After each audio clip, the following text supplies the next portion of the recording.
Hey Canucks fans, it's once again a Canucks game day.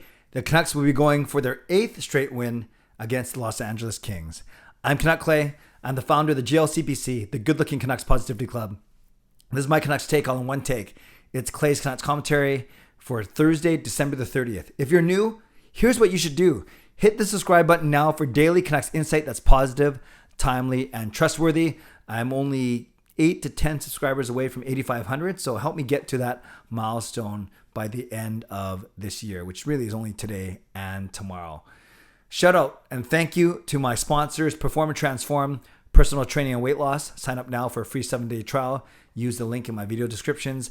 And to Van City Experts Real Estate Group, contact Jason Lim and his team for all of your real estate needs. And thanks to all of you who joined me for my live stream last night. We had a lot of fun.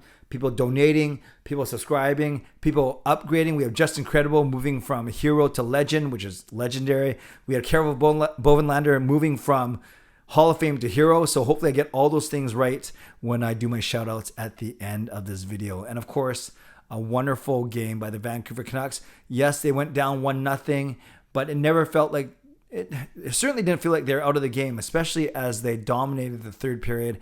And I would dare say it felt like the Canucks were going to win.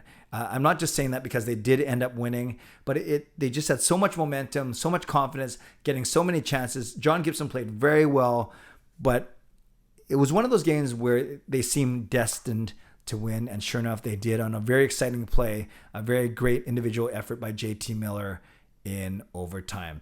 So I want to talk about Miller. I want to talk about Pearson, and I think I'll do that. I'll say that for a couple of vlogs from now because I want to get into the actual tangible news of today. But I will say this, and I've vlogged about this before. No Besser last night in COVID protocol, but guys like Miller and Besser and Luke Shen and Vasily Podkolzin, those are at least 4 guys that I think, and Pearson. So Miller, Besser, Pearson, Shen, and Podkolzin, and maybe even Tyler Meyer. So I'd say those 6 guys have really stepped up their game since the coaching change. And you still have Quinn Hughes playing very well, as always. Thatcher Demko always playing well. So right now the team has a lot of confidence. They have a lot of momentum. And I can't wait to see what they do tonight against the LA Kings. So let's talk about tonight's game. Let's talk about lineups. Let's talk about taxi squads. And then we'll wind up by talking about the actual standings. Because all this kind of comes all together, and a lot of cool things could happen tonight if the Canucks indeed win. So let's talk about the lineup first and foremost. Justin Dowling, he played yesterday. He is now in COVID protocol. So I guess he got a test done today, got his results back. So he will not be part of the lineup for the next week at least. So Justin Dowling joins Brock Besser and Phil DiGiuseppe in the NHL COVID protocol. However, the Vancouver Canucks, just before I pressed record, they activated forward Matthew Highmore off of injured reserve. Highmore hasn't played in over a month, so it'd be great to have him. And in fact, I was hoping that it would be him, Mott, and Lammikko on the 4th line yesterday, and I think that's what we're going to see tonight. So with Highmore being activated, that means you can still go 12 forwards and 6D as opposed to 11 forwards and 7D like the Kings did yesterday, and it turned out well because Cam Fowler got injured, unfortunately.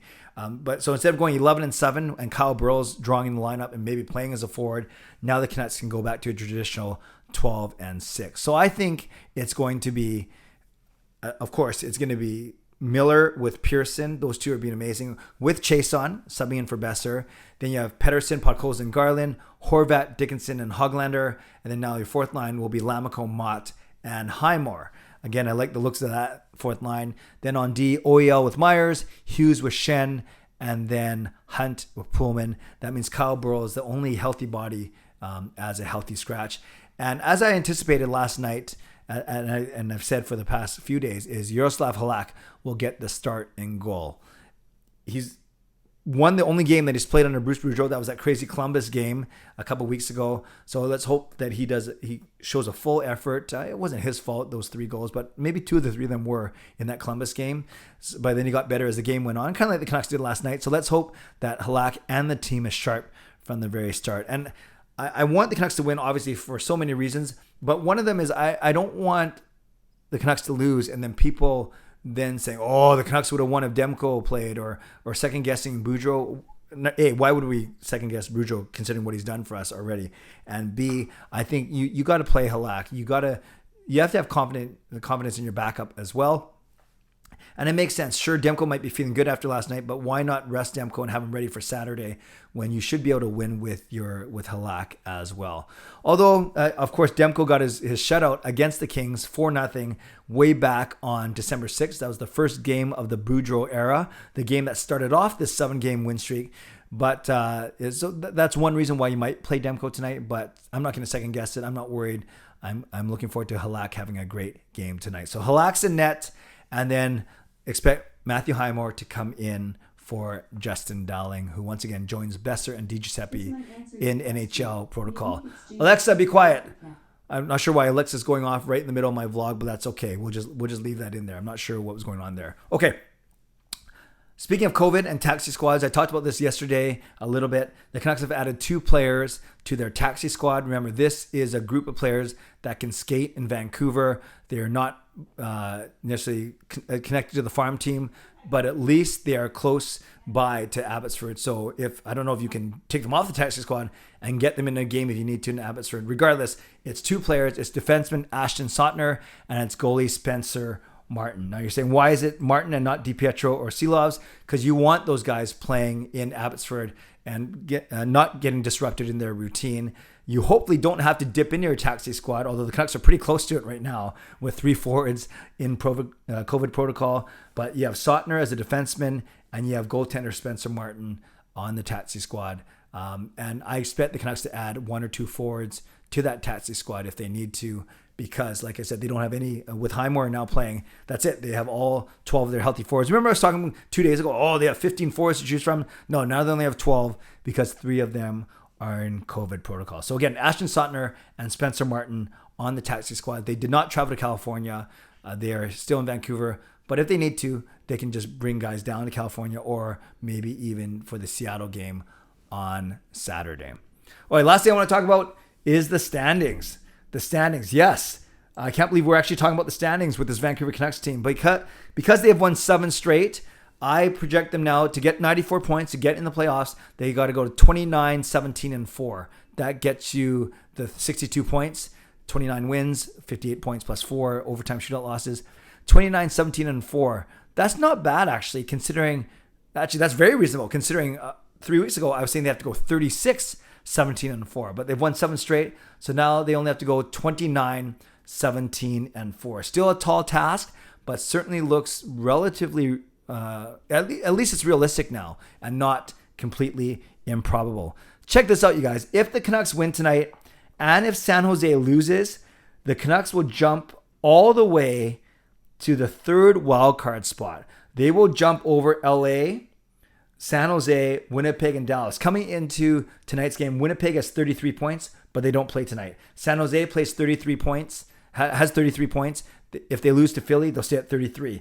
LA has 33 points, playing us. If we beat them, we go from 32 to 34. And Dallas has 32 points, and they don't play. Granted, we have all these teams have 2, 3, 1 game in hand on us, but still, if the Canucks win tonight in regulation, we will leave, and San Jose loses to Philly, we will jump 4 teams all the way to on the outside looking just 2 points behind Edmonton for the final wildcard spot, which would be crazy if the Canucks were able to pull that off tonight. So we'll see. Let's not get too ahead of ourselves, but I expect the Canucks to win. I'm going 3-2 Vancouver. I'm getting away from 4-2. I'm going 3-2 Vancouver. I say Connor Garland scores the first Canucks goal. I would love your score prediction, your prediction of the first Canucks goal scorer in the comments below, and anything else that you want to talk about, maybe how you're feeling about this Canucks team right now.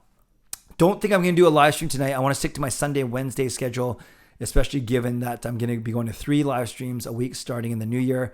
But who knows? We'll see what kind of a mood I'm in. Maybe I'll jump on for a little bit just to say hi to everyone, especially if the Canucks win. But we'll see. We'll see what else is going on. Maybe I'll still be trying to figure out how to fix our furnace or doing other things, shoveling snow. Who knows? But stay on top of the notifications on my channel, and we'll go from there. So shout out to my legends, legendary Lucas Gates, legendary Justin Credible, and legendary Andrew Chang. Shout out to my hero members, Nux fan number 29, and Carol Bovenlander, and to Hall of Fame members, Jens95, Sim Alexander, Chris Seifert, Anna Brewfield, Shannon Hollingworth, and HSM Fangirl Gaming. Thanks for your support as always. Thanks to the support of all members of all levels. If you want to become a member of the CCC Crew, press the join button underneath this or in my videos on the memberships tab on my YouTube channel. Subscribe if you like to, like this video if you like to, become a member or upgrade if you like to, leave a comment down below if you like to. Score prediction and first Canucks goal scorer. Enjoy the game. Another 7:30 start, and let's hope we're talking about an 8th straight Canucks win. Have a great day. Stay safe, stay healthy, take care of yourselves, and take care of each other. God bless, and go Canucks go.